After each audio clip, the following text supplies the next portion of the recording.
Hello বন্ধুরা, Gita LLB সিরিয়ালের আজকের এপিসোডে তোমরা দেখতে পাবে গীতা এদিকে সব ঘটনাগুলো তার বাড়িতে বলতে থাকে আর তখনই চুপ করে যায়। আর তখনই অগ্নিজিৎ মুখার্জি বলে, কি হলো চুপ করে গেলে যে? তারপর কি বলো, তারপর কি? তখন গিনি বলে, তারপর ও কি করে বলবে বাবা? তারপর আমি বলি, তারপর তারপর ওই যে অ্যাডভোকেট চৌধুরী খেলাটা শুরু হলো। একজনকে বেল দেওয়া হয়ে একজনকে খুন করা হলো, তারপর আবারও একজনকে বেল দিয়ে একজনকে খুন করা হলো, তাই না?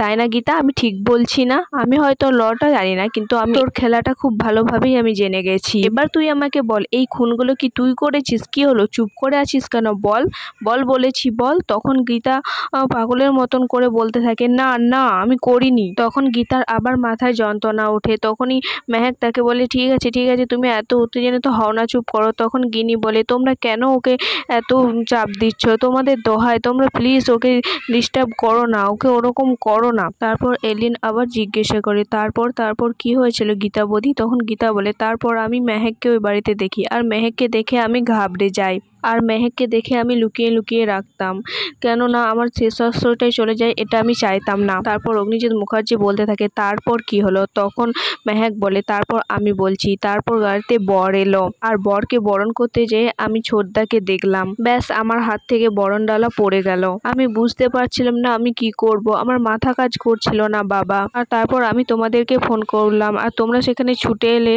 দেখলেই তো কি পরিস্থিতি, সেখানে কি হচ্ছিল। আর ছোটদা সেখানে সকলের সামনে নিজের পরিচয় অস্বীকার করলো। সে নিজের মুখে বলল সে স্বস্তিক নয়, সে অন্য কেউ। গীতা বৌদিকে অস্বীকার করলো, এমনকি তার পেটে থাকা বাচ্চাকে দেখেও তিনি মেনে নিলেন না। এমনকি বাবা, আমাদের পরিবার সবাইকে অস্বীকার করলো। আর তখন অগ্নিজিৎ মুখার্জি বলে, গীতা তুমি শান্ত হও, এত উত্তেজিত হও না, আগে তোমাকে সুস্থ হতে হবে আর তারপরেই আমাকে কোর্টে স্বস্তিককে জিততে হবে। কারণ কোর্টে যদি প্রমাণ হয়ে যায় ওই আমাদের স্বস্তিক, তাহলে আমার থেকে খুশি আর কেউ হবে না। আর একটা কাজ ছিল। তখন গিনি বলে, কি কাজ বাবা? কোন কাজের কথা বলছেন আপনি? হচ্ছে এই যে গীতা আজ থেকে আমাদের বাড়িতেই থাকবে আর স্বস্তিকের সন্তান আমাদের বাড়িতেই জন্ম নেবে। আর গীতা, স্বস্তিককে আমার কাছে ফিরিয়ে দিতে হবে তোমাকে। আর আমি আমার সন্তান স্বস্তিকের জন্য লড়াই করব কোর্টে, আর তুমি তোমার সন্তানের অধিকারের জন্য লড়াই করবে।